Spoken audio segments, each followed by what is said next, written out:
It's time for the X-Men to assemble and bring their combined forces to Marvel Dice Throne in this Kickstarter preview edition of Little Big Thumbs.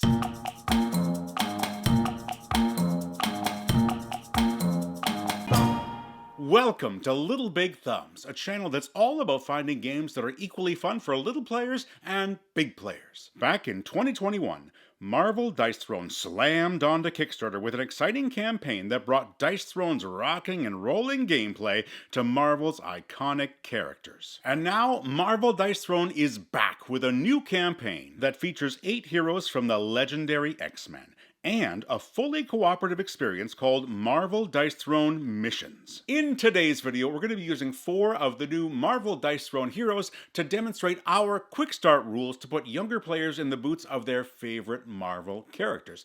And after that, we're going to be offering our 3 uniques that make the cooperative missions experience stand out from a family-focused lens. So let's grab our dice and determination and learn some more about the X-Men edition of Marvel Dice Throne. Each Marvel Dice Throne hero includes a self-contained plastic organizer, in which we'll find that hero's central hero board, a leaflet detailing some of their special abilities, dials to track their health and combat points, a deck of cards specific to that character, an assortment of character-specific tokens, and 5 unique dice that we'll be using to determine how badly we'll be smashing our foes. The leaflets also indicate how complex each hero will be to play, so if you're new to the game, starting with Wolverine or Psylocke might be a great way to learn the basics of the Dice Throne system. And that's a good thing for us because my big bean was instantly drawn to Psylocke, and so far has only been interested in learning the ins and outs of that one character. Which brings me to another important factor about the broad selection of heroes in Marvel Dice Throne, and that's the diversity of heroes available. In any game that involves character selection, my girls want to be able to choose someone that they can see themselves becoming, and that usually means wanting to play as strong, female-presenting personas. For example, Psylocke. And for them, Marvel Dice Throne offers so many options. Between this new X-Men set and the original Marvel Dice Throne, they have 7 powerful women to choose from, and even more if we're including the broader Dice Throne ecosystem. Now let's talk about our quick start rules to get younger players into this game. After each player has chosen their hero, we can set aside the cards and combat points dial, and for a shorter learning game, set the health dial to 30 or 35.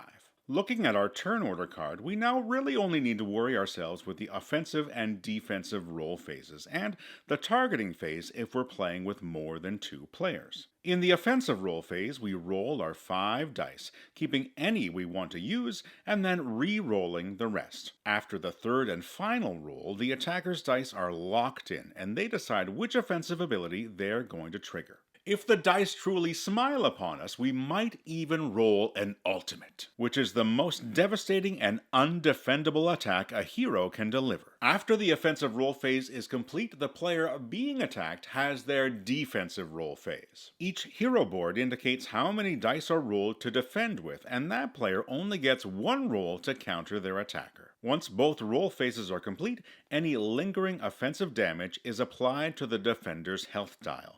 Each player takes turns to attack until all but 1 hero has had their health reduced to 0. And that last player standing is the winner of the game. To be clear, we lose a lot of strategic flexibility by starting this way, but even thinking about the combos available on the base hero board, there's a lot to take in for a younger player. And tackling our first few games by just rolling dice, looking for the best combos, understanding the basic iconography, and learning about each hero's status effects, our young players will be setting a strong foundation for enjoying an amazing game for years to come. My younger daughter is currently 6 years old and still building her confidence as a reader. So being able to discuss her options openly and without any hidden information is helpful to her enjoyment of the game. And at 8 years old, my older daughter already has 2 years of Dice Throne experience and can easily jump between playing our quick start rules with her sister or pick up her cards for a full game against me. The 4 Marvel Dice Throne X-Men heroes we've been playing with capture the spirit of their iconic characters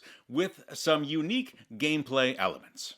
Iceman's hero board and cards are filled with cheesy puns, and he has the ability to glide around his hero board and possibly activate a second offensive ability. Storm uses a variety of status effects to control the weather, such as using lightning to boost offensive abilities and tornadoes to steal the dice of her opponents, using them to try and execute the largest straight. Psylocke has a sixth die, the Manifest die, to inflict additional damage or replace one of her core dice, along with the ability to paralyze foes, use agility to avoid damage, and infiltration to alter a player's defense. Wolverine has more opportunities to heal than the average hero, and rage tokens that can build up to deliver additional attack damage. To learn more about these heroes and the other 4 included in the X-Men set, make sure to check out the campaign link, which is included in the description of this video. Now, let's take a look at Marvel Dice Throne missions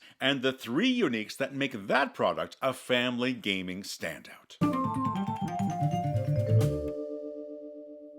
As we just discussed, Marvel Dice Throne is a competitive game of dice-driven battles, and Marvel Dice Throne Missions transforms those battles into a cooperative, scenario-based expansion. Our preview copy of the expansion includes 8 scenarios, but we expect that several more will be unlocked by the time the campaign ends. Each scenario is made up of a double-sided board in which we typically need to overcome some henchmen on one side, and after flipping the board, we then must defeat a super villain to achieve victory. Turns of Marvel Dice Throne missions alternate between hero turns and enemy turns. The heroes move through the board, collect boost tokens to help them survive the scenario, and then simultaneously roll their dice in the standard Dice Throne 3-roll fashion, locking in their final rolls and then collectively shouting, "Ready to attack!"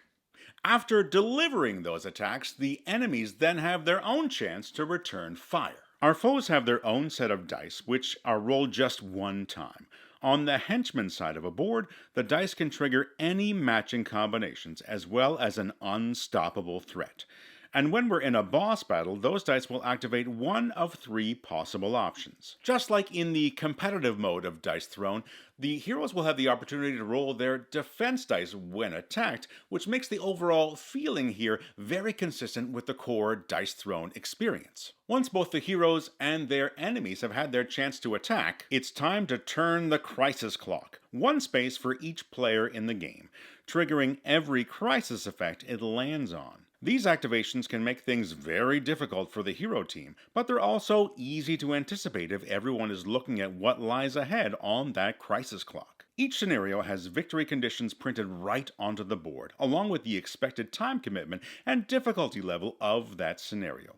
We win if we fulfill those conditions, but if any hero falls in battle by having their health dial reduced to 0, the enemies seize the day, and our entire team loses. In addition to those combat turns, players will be working with a currency called momentum, which can be spent for a variety of special actions. The absolute coolest of those actions, though, is the option to recruit allies into the fight. A treasure trove of familiar faces from the Marvel Universe are hiding in this deck of allies, and being able to bring Hawkeye or Squirrel Girl into the game for a short time helps to give a sense of how vast the landscape of Marvel heroes really is. There's so much to love about this expansion, but as far as the family gaming perspective goes, here are our 3 uniques for Marvel Dice Throne missions. First up is the setup of the game. Time and patience, those are precious resources when we're playing with kids, and the fact that a mission scenario can be set up in literally a few minutes is an absolute blessing. Between the board and this single reference card, everything we need to set up the game is right in front of us, with the villains printed on the board itself and just a handful of tokens needing to be placed. Our second unique is the natural break that's built into each scenario. By having those double-sided boards, Dice Throne Missions offers a perfect opportunity to pause the game after we've cleared the first side of a scenario. Between piano lessons, basketball practice, gymnastics, and more, carving out time to play a longer game can sometimes be tricky. But it's entirely possible to play the mission run side of a board after school and then take a break for activities or dinner before coming back for a boss battle before bed. No need to remember whose turn it was or any other game state information because it's all going to be right there on the table with a fresh board waiting for us where we can find that next pocket of time. Our third and final unique is that this is a really solid solo game. Now, stick with me. As a parent of young children, there are many nights when I have that itch to play a game, but my kids take a long time to settle and aren't asleep until late in the evening. On those occasions, I'm looking for a really satisfying solo experience before my eyes and my brain give up on me. And Marvel Dice Throne Missions offers just that. The setup and gameplay is nearly identical to the multiplayer experience, making it not only a great option for a quick single-player game, but it's also a great way to test out a tougher scenario before introducing it to either of my kids. So that wraps up our look at Marvel Dice Throne Missions. Whether you're looking for that competitive brawling experience, a cooperative adventure, or that solo experience, this Marvel Dice Throne campaign has something to offer for almost any age. Again, if you want to learn more about the campaign, check out the Kickstarter link in the description of this video. Thank you to the Roxley and Dice Throne teams for giving us a sneak peek at these games, and thank all of you for watching. And until next time, whether you've got little players or big players, make sure that you keep playing games that make your thumbs go way up. Bye for now.